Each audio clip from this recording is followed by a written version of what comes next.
Entonces, bueno, tenemos primero a David Hume, que es considerado como un representante radical de la corriente empirista, es un representante radical de la corriente empirista, porque, porque para él era más importante lo empírico, era más importante lo práctico, lo experimentado. Solamente el conocimiento que importa para David Hume es solamente aquel que se da a través del conocimiento empírico, a través de adquirir conocimiento por medio de los sentidos. Por eso es un representante y se le considera un representante además radical porque, se va al extremo, precisamente, precisamente se va al extremo de la corriente empirista. Y es que, bueno, otros autores, como Aristóteles, por ejemplo, que ya lo vimos, Aristóteles también era un empirista hasta cierto punto, ¿no? Ya dijimos que sus investigaciones en materia de medicina, o sus investigaciones en materia de la naturaleza, por ejemplo, las llevaba a cabo Aristóteles a través de un método empírico, ¿no? A través de una observación de la naturaleza, ¿no? O una observación de la realidad, ¿no? Incluso Aristóteles, su estudio que hace Aristóteles de las constituciones de su época, lo hace, y este fue un estudio, un análisis científico, una investigación científica que Aristóteles hizo de carácter jurídico, porque Aristóteles analiza las constituciones vigentes en su época en los países de su época. Y entonces él analiza algo así como de 150 constituciones y con lo que observa hace una sistematización y crea una teoría constitucional. Esto es muy interesante, sobre todo para los que somos abogados.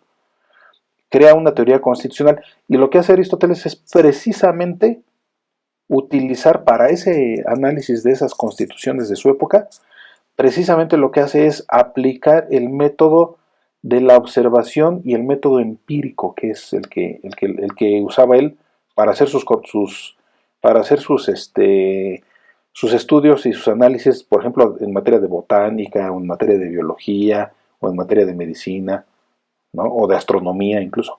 Ese mismo método lo utilizó para hacer investigación científica jurídica, ¿no? Entonces, bueno, esto es muy interesante, pero en el caso de David Hume, eh, este filósofo se va al extremo, por eso lo consideran como un representante radical de la corriente empirista, porque él decía que no existe el conocimiento innato. Ajá. No existe el conocimiento, digamos, innato, es un conocimiento preestablecido, un conocimiento previo. Ajá. No existe el conocimiento innato, eso de que traemos conocimiento ya cargado, ¿no? En nuestra mente, en nuestra memoria, tal como lo sostenían otros autores, otros filósofos, como Platón, por ejemplo, que sostenía que Platón sostenía, por ejemplo, que el conocimiento era innato, gran parte del conocimiento era innato, y que además la posición social de las personas en una estructura social clasista de la Grecia antigua, Platón decía que las personas estaban ubicadas en una determinada posición social gracias a que era lo que ellos se merecían debido a lo que habían vivido en otra vida, ¿no? Entonces Platón le apostaba mucho al conocimiento innato que él consideraba como un conocimiento precargado, ¿no? Para utilizar incluso vocabulario cibernético actual, ¿no? Un conocimiento precargado, ¿no? Pero para David Hume esto no existe, esto no es cierto. No hay conocimiento innato, por eso se le considera como un representante radical de la corriente empirista. Hoy en día se sabe que sí hay un cierto conocimiento innato y hay otro conocimiento que se adquiere, ¿no? Hoy en día se sabe esto, pero para David Hume no, no existe el conocimiento innato, ¿no? Eh, y, eh, y por eso David Hume en su obra maestra, que es que en su obra maestra, que es el Tratado de la Naturaleza Humana.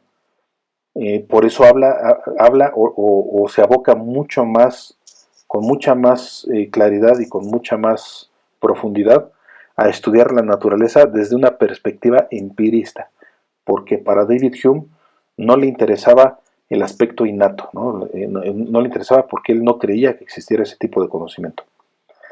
Y él decía que había dos contenidos mentales. Por un lado, las impresiones y por otro lado las ideas, ¿no? Son dos contenidos mentales, impresiones e ideas. Las impresiones son aquel conocimiento que está derivado precisamente de los sentidos, ¿no? De los sentidos de la percepción. Ya habíamos visto un poco acerca de la percepción, acerca de los sentidos, que son los medios a través de los cuales podemos adquirir el conocimiento. Y también las ideas, pero las ideas son, decía este filósofo, las ideas son copia de las impresiones. Copia de las impresiones. Y por eso son abstractas, las ideas son abstractas, mientras que las impresiones están dadas por los sentidos y son concretas, porque los sentidos nos dan un conocimiento concreto de la realidad, porque lo estamos percibiendo. En el caso de las ideas no sucede así, las ideas son de carácter abstracto. De carácter abstracto. Y también decía que había dos maneras de explicar la realidad. Dos maneras de explicar la realidad. Una es a través de enunciados demostrativos, y la otra es a partir de enunciados probables. En cuanto a los enunciados probables, es en relación a lo que uno pudiera pensar acerca de lo que ocurre en un tiempo y en un espacio determinado. Son enunciados probables. Y esto, seguramente ustedes ya lo estarán vislumbrando, esto de enunciados probables es precisamente lo que nosotros conocemos como hipótesis, precisamente, ¿no? Como hipótesis. ¿Por qué?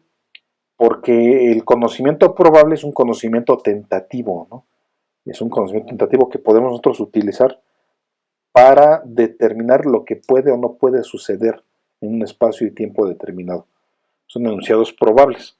Mientras que los enunciados demostrativos, aquí es la parte interesante de David Hume, los enunciados demostrativos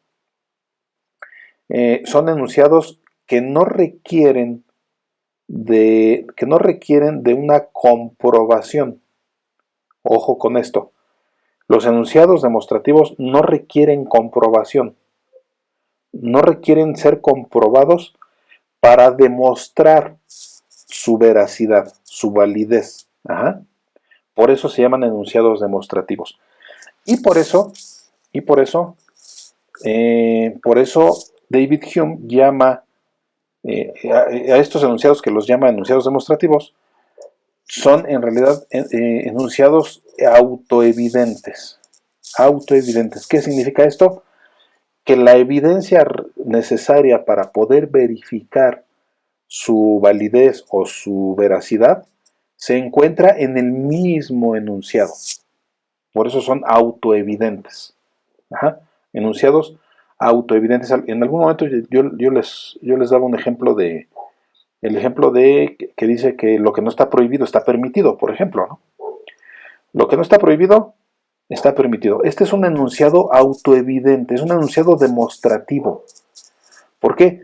Porque es autoevidente. Nada más con nosotros leer el puro enunciado, ya nos vamos a dar cuenta que es válido y es verdadero, y es aplicable, ¿no?